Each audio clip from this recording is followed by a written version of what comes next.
মহাশয় সৌমেন মহাশয়কে বরফ করে নেওয়া হচ্ছে উত্তরী আর ব্যাচের মাধ্যমে আমাদের national human secretary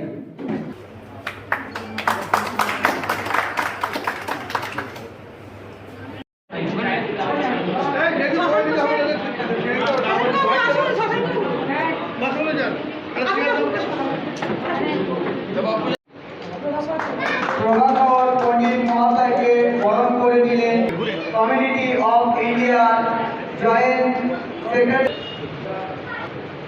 national human rights community of ইন্ডিয়ার সেক্রেটারি সৌমেন দাস মহাশয়।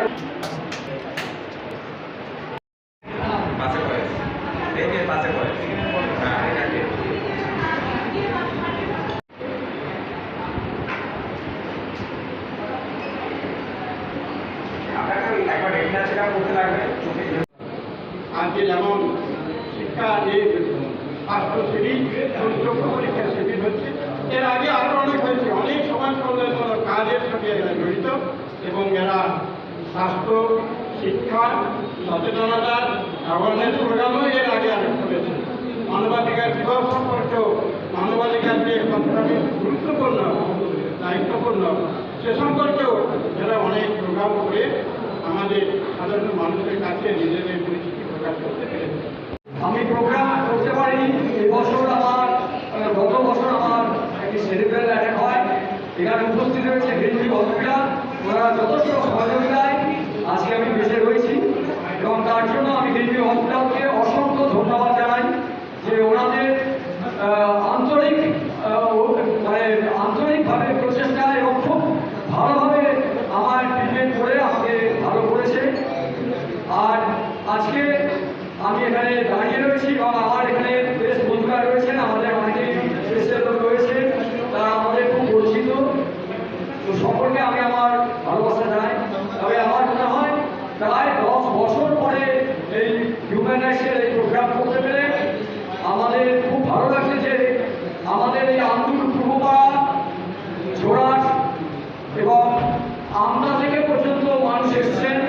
সেখানে সাঁতরাগাছি থেকে জগাছা চুনামাটি বিভিন্ন জায়গা থেকে এখানে মানুষ এসছেন এবং আমাদের যারা এই সংগঠনে রয়েছেন তারা অনেকে দূর দূরান্ত থেকে এসছেন।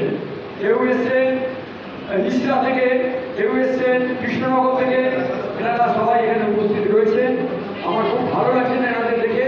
আমি প্রথমে বুঝতে পারিনি যে এতগুলো বছর পরে যখন আমি এই প্রোগ্রাম করতে এসেছি, সেই প্রোগ্রামে এত মানুষ উৎসাহ হয়ে আমাদের এই চক্ষু শিবির এবং স্বাস্থ্য শিবিরে ওনারা আসবে।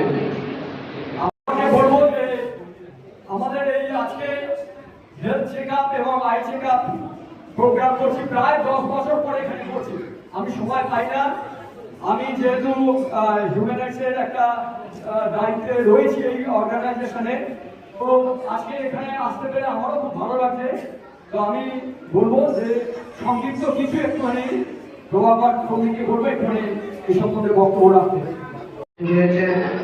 সেখানে মঞ্চে খুব বুদ্ধিসম্পন্ন মানুষ, আমার সিনিয়ররা, উকিলবাবু থেকে আরম্ভ করে রাজনৈতিক ব্যক্তি, সমাজসেবী সবাই উপস্থিত আছেন এবং সামনে যারা উদ্যোগ নিয়ে এই ক্যাম্প পরিচালনা করছেন এবং যাদের মাধ্যম দিয়ে এই ক্যাম্প যারা সফল হওয়ার জন্য এখানে যুক্ত হয়েছেন, উপস্থিত হয়েছেন, সকলকে ধন্যবাদ জানিয়ে দু চার কথা আপনাদের সামনে রাখছি। ব্যক্তি নানানভাবে কাজ করে থাকে, কেউ রাজনৈতিকভাবে কাজ করে থাকে, কেউ সাধুসন্তরা তাদের মনমন্দির নিয়ে কাজ করে থাকে, কেউ ধার্মিক প্রতিষ্ঠান তারা তাদের মতো কাজ করে থাকেন। এরকম মানুষ নানানভাবে সমাজের কল্যাণের জন্য কাজ করে থাকে। হিউম্যান রাইটসও প্রচুর কাজ করে থাকে, মানুষ বিপদ আপদে পড়লে তাদের পাশে এসে দাঁড়ায় এবং জনমুখী কার্যক্রম জনকল্যাণের জন্য তারা দীর্ঘদিন কাজ করে থাকে। আজকেও যেখানে জনমুখী জনকল্যাণের কাজ চলছে, এতে আমি আসতে পেরে খুব গর্বিত এবং এখানে এসে যা দেখলাম পরিবেশ খুব ভালো এবং এনাদের যে বছরের কাজ হয় সেই কাজ আরও যাতে গতি বাড়ে। সরকার পরিবর্তন হয়েছে, আগামী দিন মানুষের গতি যাতে আরও বাড়ে, মানুষের যাতে স্বচ্ছভাবে কাজ হয়, এই কাজ সরকার যেভাবে দেখছে সরকারের যদি কোনো হেল্প লাগে আমরা জেলার তরফ থেকে আমরা আমাদেরকে সহযোগিতা করব এবং আগামী দিন এই কার্যক্রম হাওড়া জেলায় যাতে দিকে দিকে পৌঁছায় তার জন্য যদি ভারতীয় জনতা পার্টির আমরা লিডার আছি, দায়িত্বে রয়েছি, যদি কোনো আমাদের থেকে সুবিধা লাগে আমরা 100% সহযোগিতা করার চেষ্টা করব। এই বলে আমার ছোট আপনাদের এই national human rights committee of India সকল সদস্যকে, সকল কার্যকর্তাকে আমার আন্তরিক শুভেচ্ছা, অভিনন্দন, বড়দের প্রণাম। এই যে সোশ্যাল কাজ, আমরা কিন্তু প্রত্যেকে কোনো না কোনো ভাবে সোশ্যাল কাজের সাথেই যুক্ত আছি। যে কাজই করি না কেন সেটাই কিন্তু সোশ্যাল কাজ। যাই হোক, আপনাদের এই মহৎ কাজ, এই এনজিওকে যদি কোনো সাহায্যের দরকার হয়, দাদা আছেন, আমি আছি, আমরা আমাদের সাধ্যমতো অবশ্যই চেষ্টা করব। এই বলে আমি আমার সকলকে ধন্যবাদ জানিয়ে ছোট্ট কথা হতে পারে, যে রঙের হতে পারে, কারণ সবাই আমরা মানুষ, সেই পশু দ্বারা পূর্ণ, কারণ পৃথিবীর সবাই আমার আত্মীয়। এই মানসিকতা যদি আমরা নিজেরাকে বিট করি, কারণ সরকারিভাবে সব প্রতিষ্ঠান সম্ভব নয়, সরকারিভাবে সরকার সামাজিকভাবে মানুষের কাছে পৌঁছে দেওয়া সম্ভব নয়। ওরা যে এনজিও তৈরি হতো না। আমি আশা করবো ন্যাশনাল হিউম্যান রাইটসের মতো এই যে সংস্থা, এই যে প্রোগ্রাম, তারা তাদের আমূল কাজ করে।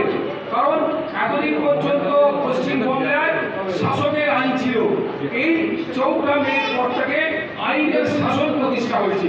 অতএব আগামী দিনে ন্যাশনাল হিউম্যান রাইটস তার পূর্ণ কার্যক্ষমতা, পূর্ণ অ্যাক্টিভিটি আমার মনে হয় পশ্চিমবঙ্গে প্যারালাইজ তারা স্ট্যাবলিশ করতে পারবে এবং সমাজের মধ্যে কোঅর্ডিনেশন রেখে তারা কাজ করতে পারবে। কারণ আমাদের এই যে সরকার, বিজেপি সরকার নয়, এটা রাজ্য সরকার, জনতার সরকার। কারণ এই লড়াইটা মমতা বাসের জনতা ছিল, মানুষ ঠিক করেছে ন্যারেটিভ, আমরা কিছু করতে পারিনি। যেটা খুব দরিদ্র মানুষ, তারা বিনা পয়সায় চিকিৎসা পাচ্ছে এবং এটা আমার খুব ভালো লেগেছে। এটা যদি প্রত্যেকটা পাড়াতে করা যেতে পারে, আমি এখানে ন্যাশনাল হিউম্যান রাইটস কমিশনের সাহেব রয়েছেন, আমি ওনাকে বলবো যে যদি এটা পাড়ায় পাড়ায় করা যায় খুব ভালো হয়।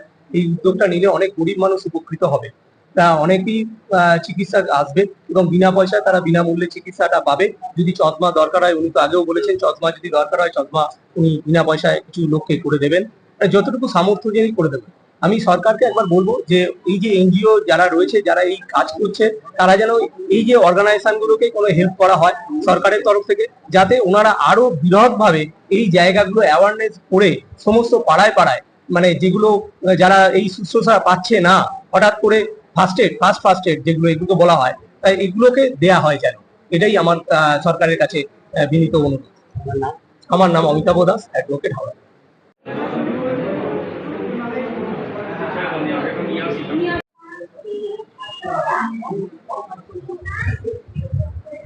এটা বন্ধ দিয়ে দাও।